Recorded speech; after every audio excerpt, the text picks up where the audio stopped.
He was in here blowing y'all's minds about SEO and organic building of your businesses.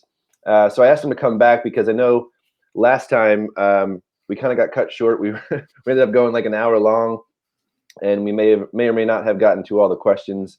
And so today I just wanted to invite him back, and this is really just going to be an open forum. So for those of you that are joining us right now, welcome. Let us know where you're from and what you photograph. And then any organic type of building your business questions that you have for Kyle, just start firing them off in the comments, and we'll start answering them. But that's basically what this is. So the longer you guys ask questions, the longer it goes. If you stop asking questions, we want to respect Kyle's time, so we're not going to just keep him here chilling. So make sure you ask those questions.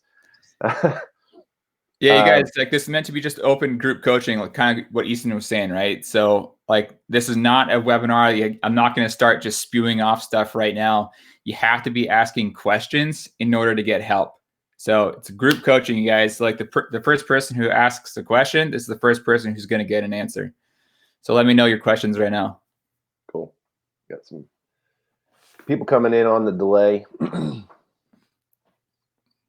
So I'm going to start things off with a question. So a lot of people have this idea of SEO, but they don't really know what that all entails. So if you were to like give me like a couple sentence synopsis of what SEO really is, what would that be? Oh man, that's a loaded question. So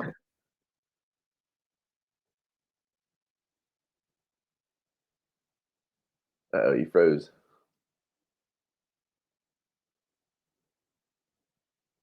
If you can still hear me, refresh your browser real quick.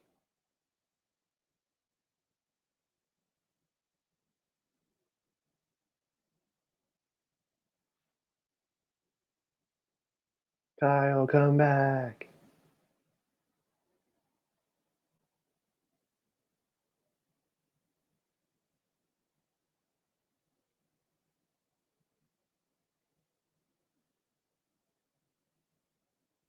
Oh, man.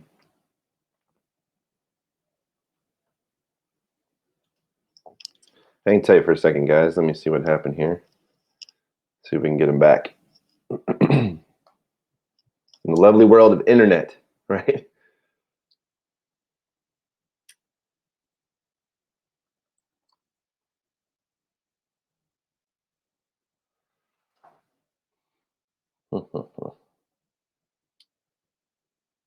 Give me one sec, guys. I'm chatting with him. He did freeze in a decent post. That's hilarious.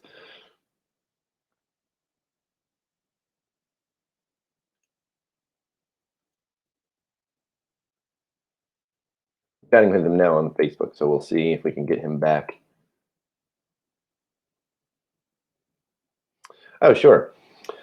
So Kyle has an entire brand that is based on helping photographers reach their ideal clients organically. And so basically, he's an SEO expert. He has courses on this stuff. He does one-on-one coaching, but he's helped tons of photographers from all over the world be able to attract their ideal client through content creation and SEO. And so there's another video that we did with him a couple weeks ago in this group here. So make sure that you check that out after this one is over. I'm thinking that Kyle may have lost internet because he's not responding to me even on Facebook message. So we may need to reschedule this.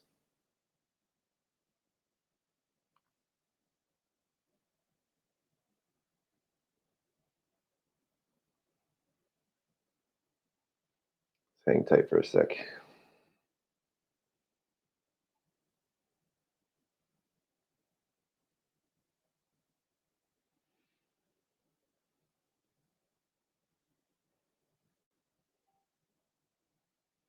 All right, he's trying to come back in right now.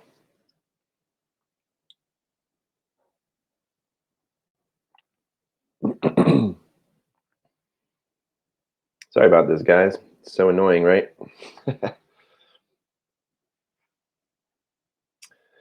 Yeah, guys, go ahead and ask your questions. Anything SEO, anything about building your business organically, and even if we can't get him back on, we'll make sure to connect and have these questions answered by him either later today or another day, or if we can get him back on today.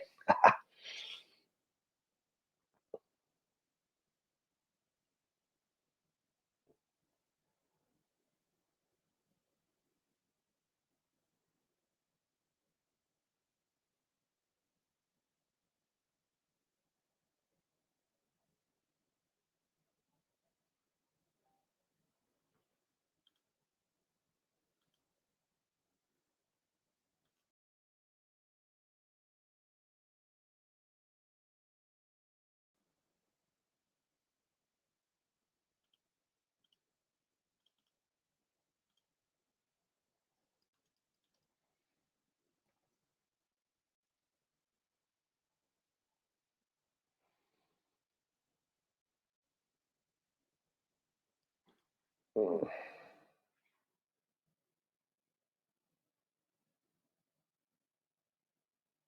right.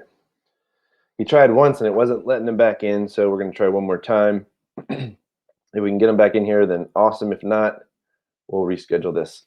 So make sure you guys answer all of those or ask all your questions, and we'll be good. Oh, it looks like he is able to get back in. Yes, we got him.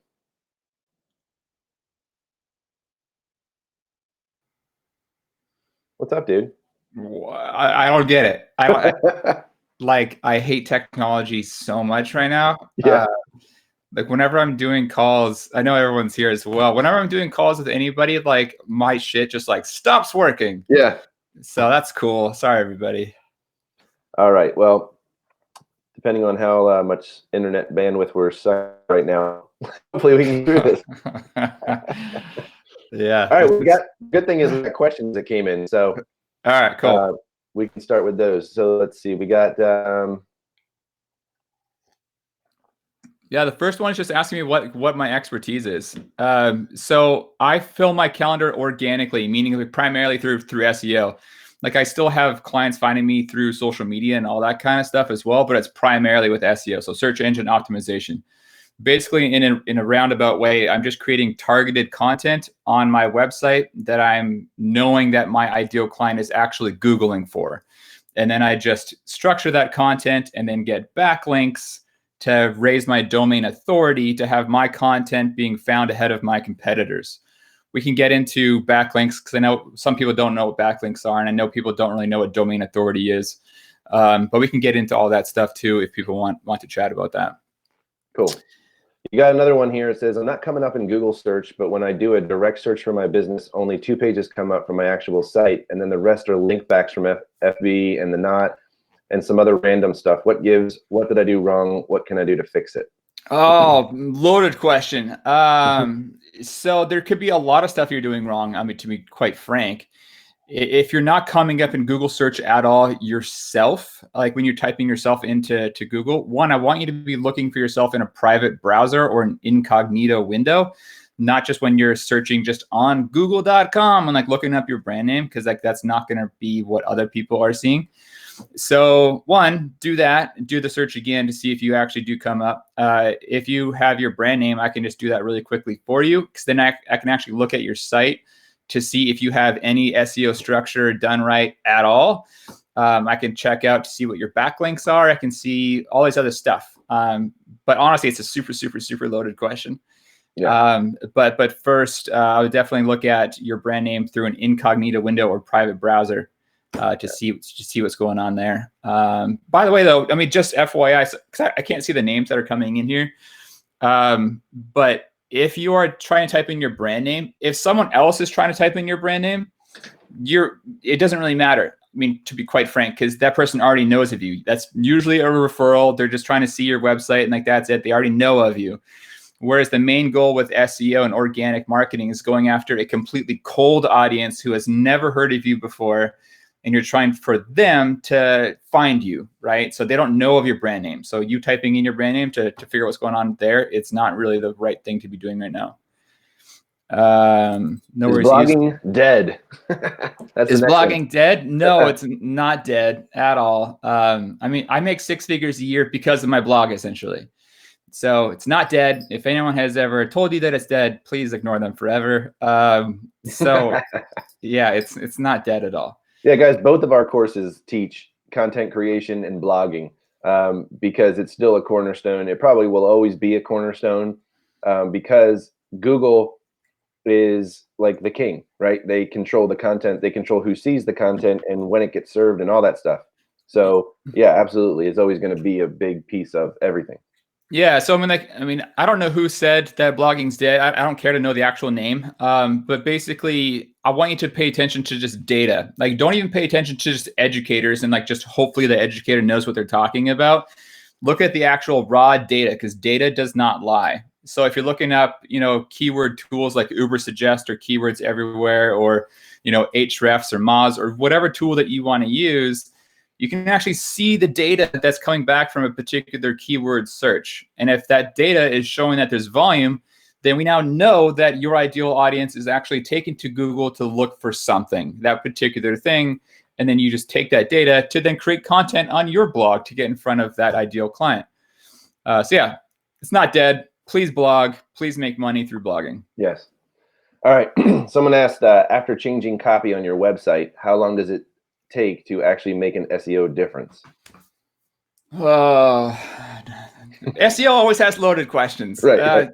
So bottom line here, if you're trying to, let's say, have a brand new website, have a brand new blog post, or you're just updating an existing page or blog post, and you want that content to be crawled faster, you can go into the Google Search Console and then request that piece of content, so that unique link, to be crawled faster by using the URL inspection tool. I know I probably said that fast for some people, but essentially go into the Google Search Console, there's a URL inspection tool, and then you can type in your unique link for that particular new piece of content or revised piece of content, and then request for it to be indexed faster or re-indexed. So that's the one way to do it faster. How long does it take to get results from that, new content or, revised content? It depends on so many different factors. But I mean, myself and some of my students, like they would have results, like an actual lead from a new piece of content as fast as 1 week. It just depends on primarily the competition of that particular key phrase and your overall domain authority. But yeah, it can be fast. Like SEO doesn't have to take 6 months like some people think it does. Yeah. All right, cool. Next question is, I have a buddy who has scored high on Google solely based on getting a massive amount of reviews. Is that a coincidence or a proven way to score high on the Googles? The Googles. I should name my course The Googles. Yeah, you did. So again, kind of a loaded question here, because like if they're scoring high on Google or the Googles, like one, if you're getting a lot of reviews, you could be being found more often within the local map pack. So like when you're typing in, like Seattle wedding photographer or whatever, it's like, area plus job title, there's going to be like the map listings, right? So for the local businesses that are saying that they serve that area, if you have a lot of reviews, you're more likely to be found in that particular area because Google's going to think that you're more popular than everyone else here. You're more, sought after. So Google is going to think like, hey, if all these other people are reviewing this person 5 stars and you have 100 reviews versus your competitor at 3 reviews, well, that's going to act as like a vote to Google. So if you're getting these reviews, you can act as like a popularity contest, right? So the more reviews, you're more popular, you're in the beauty pageant and you're going to win. So yeah, definitely get more Google reviews, get more Facebook reviews because it automatically pulls those into your Google My Business listing. Same thing with Wedding Wire, same thing with the Knot, same thing with all these other things. Like it automatically scrapes your business citations essentially to say, hey, everybody, like here's these reviews from this particular company. So yeah, definitely get those. It definitely helps you. Sweet. Guys, if you're just joining us, make sure that you comment replay. If you're watching it on a replay or if you're watching it live, make sure you comment live. We're just doing a live Q&A with Kyle Goldie today, who's an SEO expert. And he's got a lot of amazing insight towards how to grow your business organically. Let's see, we've got another question here. So, someone said, is your other video available? Yeah, it's in the group. So if you just type in Kyle's name, you should be able to find it. It should be only a couple posts down from the video that you're watching right now. So you'll be able to check that out. Let's see here. We got, how do you find your domain authority? So I would just recommend you use a free tool for now. So I would want you to just type into Google Moz, so M-O-Z, Link Explorer. You can sign up for a free account. You get, I believe it's 10 search queries a month for free. So when you do look up Moz Link Explorer, all you're going to be doing is typing your root domain into that little window that you see pop up on that screen. Your root domain is everything except for like the www stuff before your URL there. So you type that in, you click analyze, and then it's going to pop up with your domain authority, your page authority, where your links are coming from, all that fun stuff. And that's a really kind of interesting way to also analyze where your competitors' links are also coming from, because then you can just kind of dive deep into the, oh, how is this person ranking on page 1 and I'm not? Well, then you're able to see, well, they're getting links from all these other places. You're going to make a note of where they're getting their links from, and then you go out and get their links. And you're going to do that for all your competitors. So if they're getting a submission on Junebug Weddings or whatever, then you're going to try to get a link on Junebug Weddings and all the other ones that they have. Love it. All right. I think we're running out of questions. So if you guys have more questions for Kyle, please ask them so that we can maximize this time here. So I have a question for you. So a lot of people, when a lot of what you teach is sort of understanding what people are searching for, right? Yeah, that's like the absolute foundation, 100%. So when it comes to whatever niche that we're photographing, we need to sort of do a little bit of brainstorming on what these people could possibly be typing in. And last time we did this, you mentioned a tool that you use to be able to go in and kind of try a bunch and see what those types of what type of volume and all that kind of stuff in competition for those. Can you just refresh us on what that was and why that's important? Yeah, absolutely. So, I mean, everyone who's interested in ramping up your search engine optimization, your SEO, and anyone who's interested in getting closer on page 1, a lot of times what I've noticed over the years is a photographer is looking for oh, I'm in Seattle, so I want to rank for a Seattle wedding photographer. Yay for me! But then your competition, all the other photographers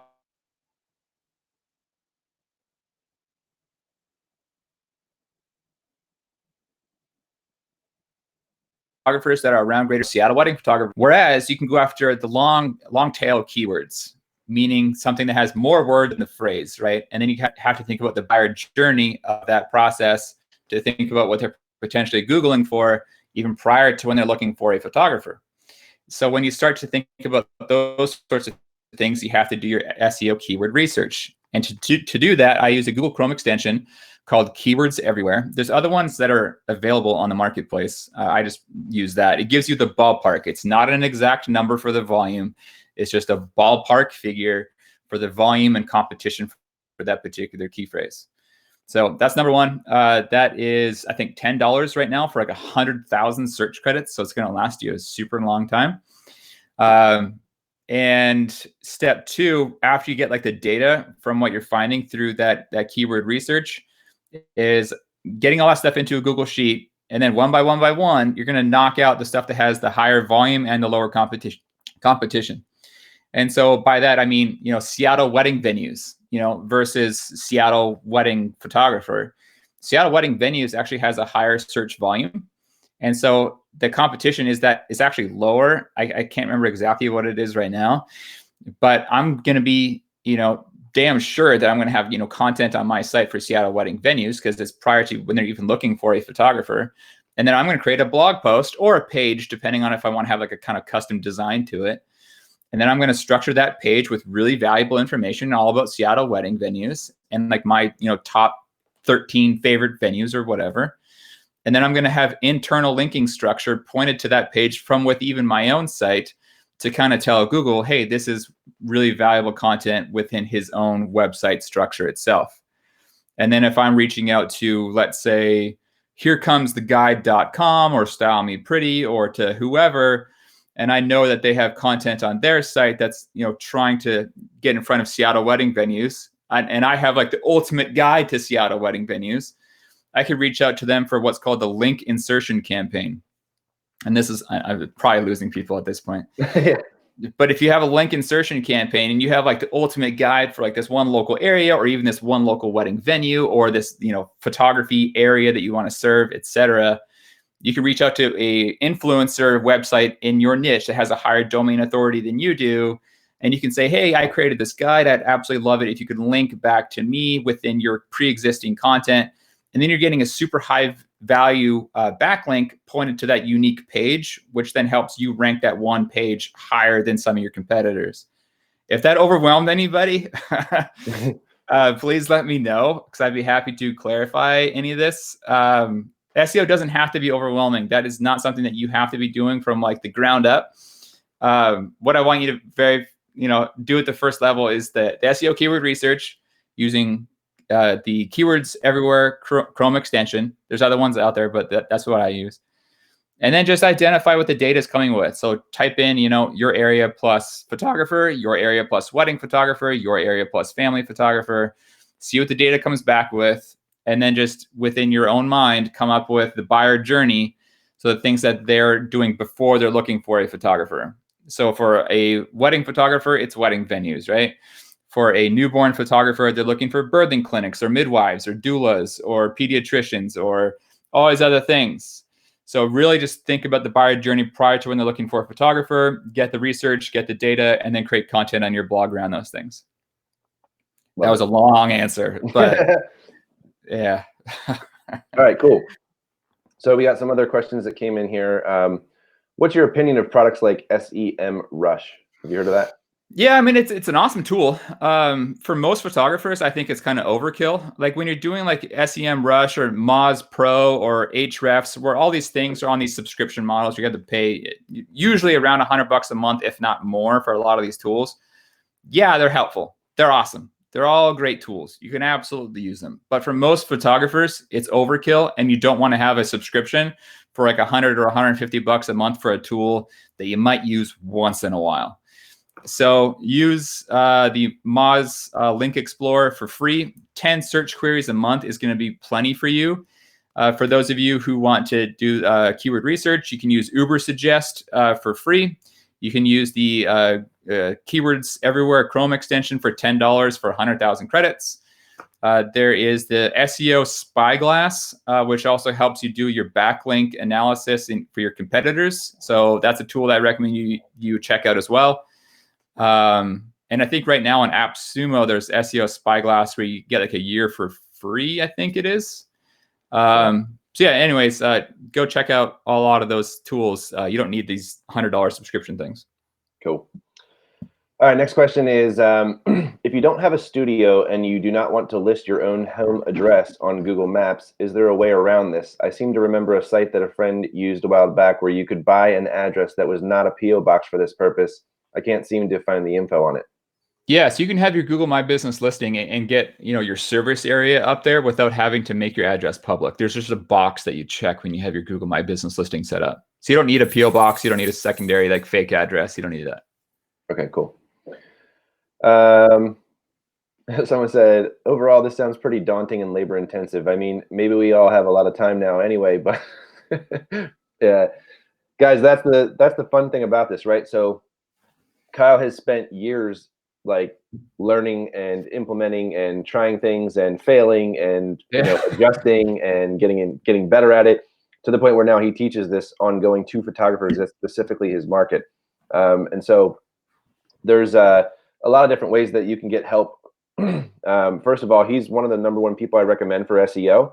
So I saw a question come in, like, how do you know who's good to go with? Well, this is a guy that has proven results, and that's always what you want to look for. So anytime before I buy a course, I always ask other people that I've seen that have bought the course what their opinion is, right? And so there's tons of reviews that Kyle has on his course and when he works with people and all that kind of stuff. So I highly recommend him. And I'm just going to go ahead and give you guys the link to his course real quick in case you have any questions. I believe he also does, and correct me if I'm wrong on this, you also do like free like consultation? Yeah, Right? I'm doing 20-minute free calls right now during all the COVID stuff just to help people get clarity really quick. Cool. All right, let me just post that link for you. Yeah, and for the person who said it's pretty daunting and labor intensive, it can be, right? It doesn't have to be. So it really depends on like the stage of your website, the stage of where you are on page 1 versus page 2 versus page 26.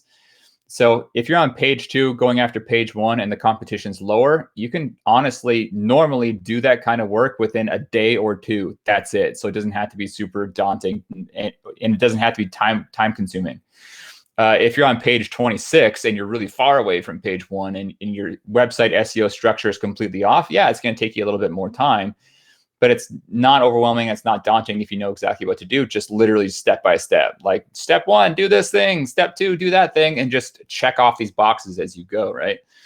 Like the stuff I was talking about earlier with like link insertion and like those outreach campaigns, that's more of your advanced level of SEO in order to get more of these really targeted backlinks. It's not like the basic level, beginner foundation SEO stuff. I'm only talking about that here because this is a group coaching call, right? So yeah, just know that it doesn't have to take 6 months. That's a complete myth about SEO. It's not overwhelming if you just legitimately have the step-by-step. It's just about doing your SEO research, collecting data, and creating content on your site. That's it. One thing I saw the question of like, when looking for someone to do this stuff, like when do you know that it's legit and stuff, guys? Just like Facebook ads, I recommend that you learn SEO at least on the base level before you hire someone to do it for you, because you won't know if they're doing it right. And then you could just be getting scammed. So that's one way to safeguard yourself, is to at least have a basic knowledge of everything you outsource, right? Like I know how to cut my lawn, but I outsourced my lawn cutting, right? If I didn't know how to cut my lawn, but then, the guy cuts it and I go, this looks terrible, then that would be weird, right? I would do something about it. But like at the end of the day, do your research and just be smart about it, right? You have to get a foundation in place first before, at least in my opinion, it's good to do that. All right, what else we got? What are some suggestions of what people generally look for before boudoir? Like, what are they typing? Oh, man. So boudoir is kind of an open one, right? It's kind of similar to like family photographers, because a family client isn't necessarily urgent to get that family photo, right? Because it's just a family session at that point. It's not a newborn. It's not a wedding. There's no like date where something is happening. It's just a family session. It's just a boudoir session. So in my experience helping out with boudoir clients with SEO, one, you still have to be going after your location plus boudoir photographer, 100%. You can be typing in your location plus pinup photographer if you kind of go on that sort of style. You can go after glamour photographer. It depends on your SEO research. But before they're even looking for a photographer, what is a boudoir client traditionally wanting to do? Well, they might be looking for lingerie. So if you have blog post content that is all about, Seattle lingerie stores or Seattle lingerie, and then like whatever else you're finding with your SEO research, awesome. Go after that, 100%. You can also be going after the salons in your area, the spas in your area. Like, try to think about your ideal client who has disposable income and what they're wanting to do to kind of like pamper themselves. Yep. Yogas, Pilates, Yeah. that kind of stuff. 100%. So if you had, everything that is related to like, I don't know, pampering yourself, for people that want to spend money to like make them feel really good, look really good, etc. And if you are like the go-to expert for your area for all this kind of category, and you're getting your content in front of them, because even if you're talking about a hair salon, you can have photos on that particular blog post with like this beautiful person with amazing hair, and then you're talking about salons, but you're getting in front of like your boudoir work, and you're getting in front of your ideal clients before they're even thinking about a photographer. So that's kind of like your brand awareness campaigns. So there's, in my world anyway, there's 3 different styles of blog posts, guys. There's transactional, which is typically like your city plus, what you do as a job title. There's brand awareness, which is kind of what we just talked about, by creating content that has nothing to do with photography, but has everything to do with just getting in front of your ideal client with the content itself. So spas, hair salons, lingerie, boutiques, all that kind of thing. And then there is value-based. So value-based blog posts are just like, how to make the most out of your boudoir session, how to prep for it. Here's top 10 outfits that I recommend for your session or whatever. During the coronavirus, it's top 10 ideas for date night at home during COVID-19. Mm-hmm. That way you're still coming across as an expert. You're coming across as you really value love and romance and all these things associated with your brand. But the value-based does not bring in new traffic, new leads, and new bookings necessarily. It can help because it positions you as an expert. But the transactional, and again, that's city plus job title, traditionally speaking, that's where they're very intentionally typing into Google for someone to potentially book and pay money to. Mm-hmm. So yeah, 3 different styles of blog posts, all centered around, again, SEO research as the foundation. Love it, man. All right. Next question is, we've been told that you have to pick either have great copy in the website or have an SEO efficient copy, repetition of keywords, because usually a page with lots of SEO doesn't read normally. So is there a way to have a page with great copy and also have great SEO? 100%. Like, you need to have it's called SEO conversion copywriting. Like in previous Google algorithm updates, you were able to just keyword stuff where it just looked awful. And like, you just had like all these areas that you've served and it just looks terrible. So that when you're on your site, like, oh, cool, I'm on page 1. This is great. But then like when they're on the site, it's going to convert at a lower percentage just because it looks terrible. That said, there's been Google algorithm updates since then. I think the current one is BERT. And with all these newer ones, though, it's starting to penalize that type of strategy. So if anyone's trying to tell you like, hey, just keyword stuff and put all your areas in there and like this is going to be cool for you, like they're not keeping up to date with like all like the SEO stuff to do now, because it's a blend of, getting in front of Google and like their algorithm and like picking up your content, sure. But then you also have to have people on your website actually convert into a lead. It's not just getting traffic to your site. So SEO conversion copywriting, Google that and dive deep into that. And there's an interesting point because there's one web platform out there specifically built for photographers called Good Gallery that was developed specifically to take advantage of that older strategy. So like literally every picture that's on the site is its own web page. Yeah. And when it first came out, it was genius. I think Susan Striplin used it a lot and was a big fan of Rob Greer, who is a SEO teacher as well. But now it's like killing people because they just have a site with a bunch of pictures and a bunch of pages that are all just like tagged to hell, Yeah. Because I mean, you're going to want a page, for anyone who's trying to rank for anything, like you're going to want a page, and you want like photos within that page to have the alt tags of what you're trying to rank for. You're going to want your naming structure of that particular image to be what you're trying to rank for. But then you're going to want a whole bunch of words that is centered around that one topic so that Google really thinks of this page as valuable to that topic. It knows if you're trying to game the system. So you have to outsmart Google. It's impossible to outsmart Google, but you're going to have to do your best to try to do that, right? So if you go into, like, I don't know, for anyone who's interested, you can go to one of my pages. You can go to www.lumaweddings.com / let's take you to Seattle wedding photographer. So just / Seattle wedding photographer. You're going to see how I structure my content in order to get in front of that particular audience, where it's SEO conversion copywriting. Like, it's just me organically having a conversation basically on the page, but I'm structuring like my H1 tags, H2, H3, paragraph, and my alt tags to go after Seattle wedding photographer throughout it. So it's not keyword stuffing. It's just intentionally based for SEO. But then the conversation, that's happening within the copywriting, it's meant for conversion, to kind of just position myself as a value-based expert for that particular area and wedding photographer. So, yeah. All right. Next, kind of on that same point, how many times can you throw in your city wedding photographer in your copy without sounding weird? I tried it that way and it was just weird. Yeah, it's kind of a learned talent, because you can get it in there quite often. I mean, like when I'm really trying to rank one particular piece of content, I might have my exact match key phrase, let's say 20 times, 30 times within just one particular content piece, so one page. And you can get it in there where it sounds organic. Once in a while, it might come off or like, oh, he's mentioned Whidbey Island wedding photographer quite often within this blog post here. Right.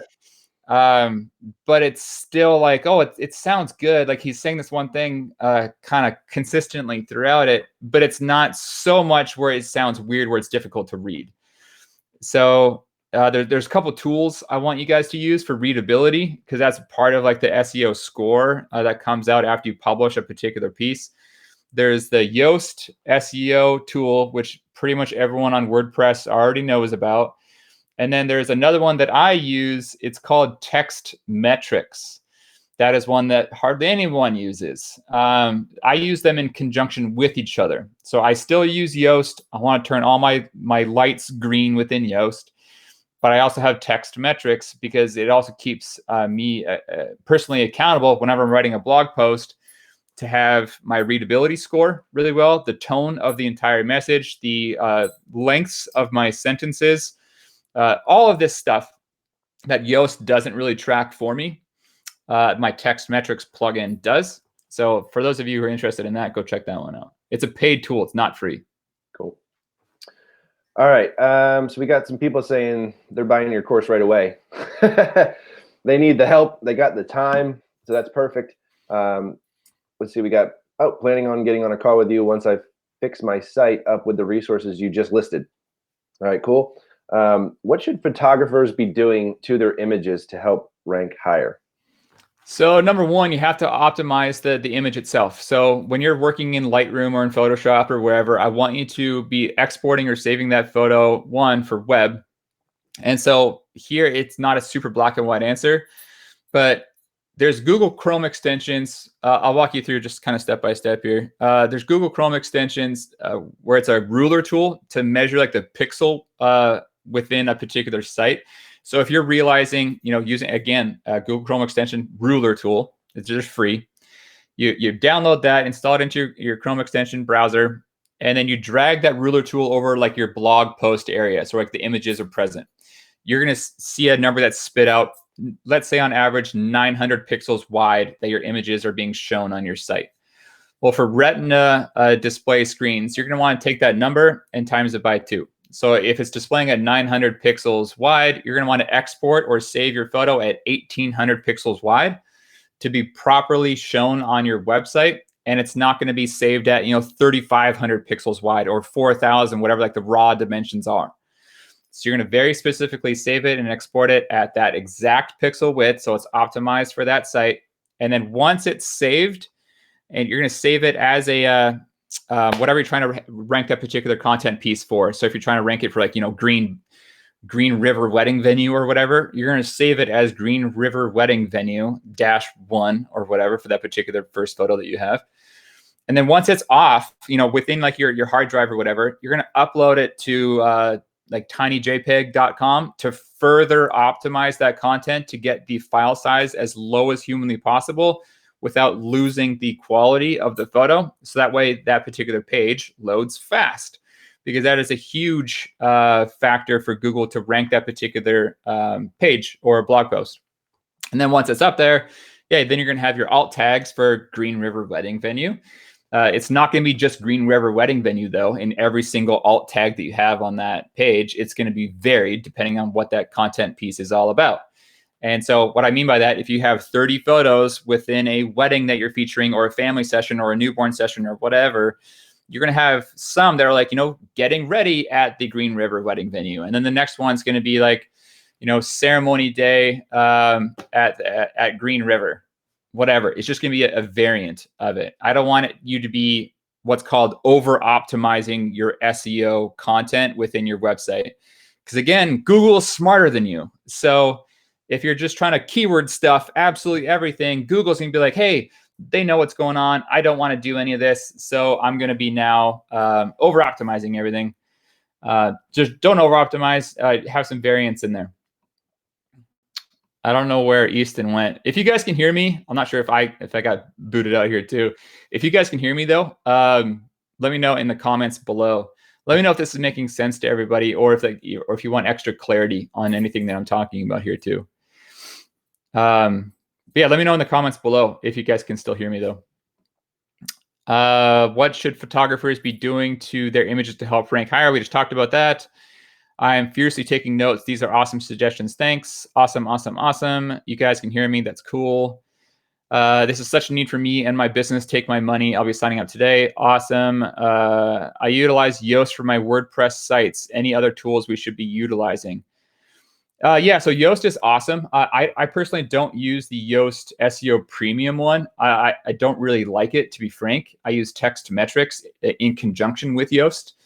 Outside of that, I have other tools that I use to optimize my images when I'm uploading to my blog automatically. So that way, when I'm saving within Lightroom, I'm exporting at the correct settings, and then I'm further optimizing within tinyjpeg.com. Then I upload it. But after I upload it to my blog, there's plugins that I use that automatically optimize the content even further. So yeah, there's a few tools that I definitely recommend that you use. I don't recommend that you have a whole bunch of plugins within the back end of your site, because it's going to be slowing down your website with the more plugins that you're using. So only have the bare bones plugins that you absolutely need. Don't have a whole bunch of other ones just kind of like sitting back there. So yeah, I definitely don't recommend that. Such a need for my business. Take my money. I'll be signing up today. Awesome. Do you have any experience with Squarespace sites? Any tools for SEO for that? So I personally don't recommend Squarespace sites ever. I mean, you can absolutely rank with a Squarespace site. I'm not saying that you can't. I just don't recommend them. So because I don't personally recommend them, I haven't dived deep into the whole world of SEO specific to Squarespace. But everything that I teach about is able to be used on any platform. So don't think that you have to be using Flow Themes or WordPress or Showit or Good Gallery or PhotoBiz or Pixie. It doesn't matter. It does not matter. You can use them on any platform as long as you're able to look at your SEO site structure, change out your H1, H2, H3 tags as necessary, and it doesn't like mess with the design when you do those things. And if you're able to have a blog associated with the site under the same domain, because some of these platforms, you're not even, for some reason, you can't even have blog, which is, I find completely ridiculous.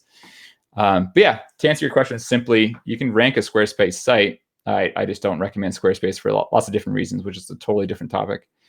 Sweet, man. These are good. I think people are soaking up this information. My site is with Wix. I don't like Wix websites. So there are load issues that are on them.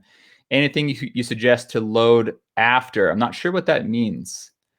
Anything you suggest to do to load after? So what I would recommend that you do is go through a tool called sitechecker.pro. And just run your website through that, because sitechecker.pro, even with the free version of it, you're going to be able to have them basically say like, hey, these are all the problems you have with your website. And it's going to walk you through some quick tips on how to fix that. Thoughts on the PhotoBiz platform is similar to Good Gallery. I'm not a fan of it. Other people are. Again, these are just my personal opinions, guys. But I'm not a big fan of it. I love Showit personally. If you don't like Showit, you can use something like Elementor on WordPress, because it's just drag and drop again. Yeah, I use Beaver Builder with WordPress. Yeah, same thing. Guys, the thing about these other platforms, when Wix first came out, I'm not sure if they still do it or not, but they actually use their own URL. So like you may buy your own domain from Google or whatever else, and then you get a Wix site, and then they are masking it with a Wix URL and sucking all of your SEO juice out. So like you don't rank at all SEO wise on a Wix site normally, because they are taking it from you. Yeah, it's honestly super tricky. Like, I mean, with SEO, yeah, absolutely, but also with conversion, and like also like whenever people to sign up to like any of my stuff, when people hop in with a Wix website, I'm like, okay, cool. Well, let's change out, the header area. Let's change out the footer. Let's change out the portfolio. Let's change all these things. And when they try to change those things within a Wix website, they're like, oh, this is so clunky. I don't know how to do all these things. And they take 10 times as long to change those things, rather than just having a website platform. You can just be like, okay, cool. Like, I'll just drag this over here. I'll change this thing. I'll make this thing bigger or smaller or whatever. And you can just get it done. And it's just way faster and it's so much more efficient. So when it comes to don't use those types of sites if you can not do it, because like Yeah. I know WordPress is a little bit more or less user friendly than we'd all like, but the advantages to using WordPress over some of these sort of pre-built things, number one, it's typically cheaper, because a lot of the places will charge you like monthly, like 40-50 bucks a month to continue just to have your website, when you could just be paying for your hosting and saving 30-40 bucks a month. So there's that. But then you have way more ability to be able to position yourself with WordPress than you do with a lot of these other sites. Yeah, 100%. Someone said, are there any specific settings on Tiny JPEG that we should be using? You just drag and drop your photo in there, and it'll just automatically compress your images. How many plugins is too many? There's no black and white answer there. It depends on what you're wanting to do. I think I have somewhere around like 10 different plugins, but I'm trying to do like a lot of different stuff within my website. There's no black and white answer on that. Any useful tools for non-WordPress sites? So there's individual tools depending on the platform that you're using. So there's no black and white answer to that particular question. Depends on the platform that you have. So if I decide to move from Wix and want a drag and drop website, where do I go? I recommend Showit. You can check out Elementor. If you're wanting to just get a website that already converts, I have templates designed for photographers. Doesn't WordPress have ridiculous security issues? No, it doesn't. So go to WordPress. That's what I recommend. Any opinion on Zenfolio? I don't recommend it. Yeah, Zenfolio is probably one of the worst, guys. Any recommendations on where to host your WordPress site? So that's not a black and white answer either. I personally use Bluehost. You can use SiteGround. There's lots of different things that you could be doing. Some of these platforms are self-hosted as well. So it's not a super black and white answer there. Just make sure that you stick with Elementor, Beaver Builder, Showit, like anything that's really just drag and drop where you can just change things on the fly. Love it. All right, any last minute questions, you guys?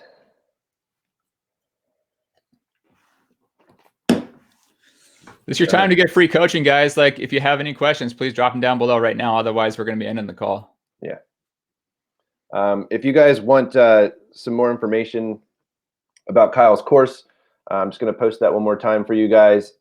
Guys, listen, what we teach over here is obviously Facebook ads, direct response marketing, and paid traffic, right? That is not the only solution, though. And it's not the only thing you should be doing.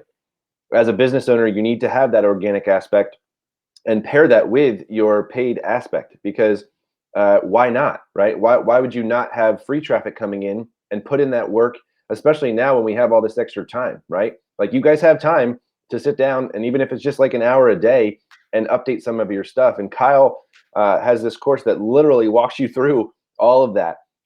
He does it himself, right? Like, there's a lot of people out there that are teaching SEO, and when you go to their website, you're like, wait, this website's terrible, and clearly they haven't done any of the things that they're even teaching, right?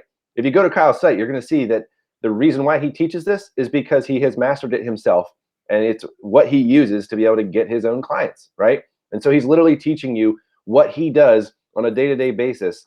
And so I can't recommend it enough for you guys to check out his course. I'm going to post it one more time in the comments for you guys. But guys, do yourself a favor, right? If you can't afford to be spending money on ads right now, obviously you can be building the core components for that. But at the end of the day, SEO is something that you should be doing not just one time, right? It's not this one thing that you do this big SEO overhaul and then it's good for the rest of your life.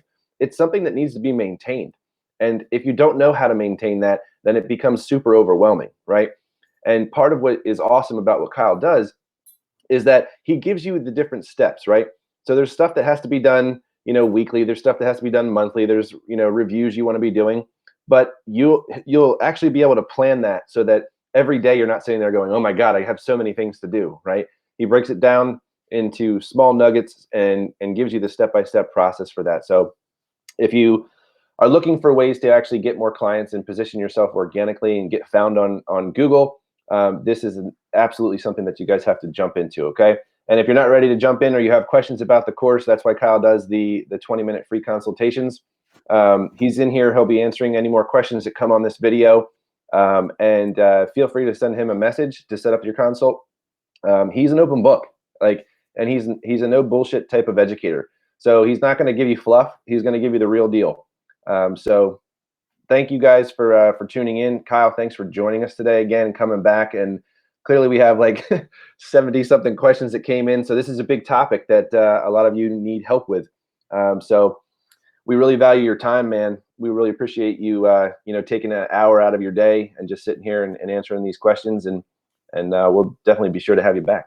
Yeah, I appreciate it, man. And I'll be happy to answer everyone else's questions in the comments after this call is ended. So let's continue the conversation in the comments there. Cool. All right, man. Thanks a lot, Kyle. I'll talk to you soon. All right, thanks, man. See ya.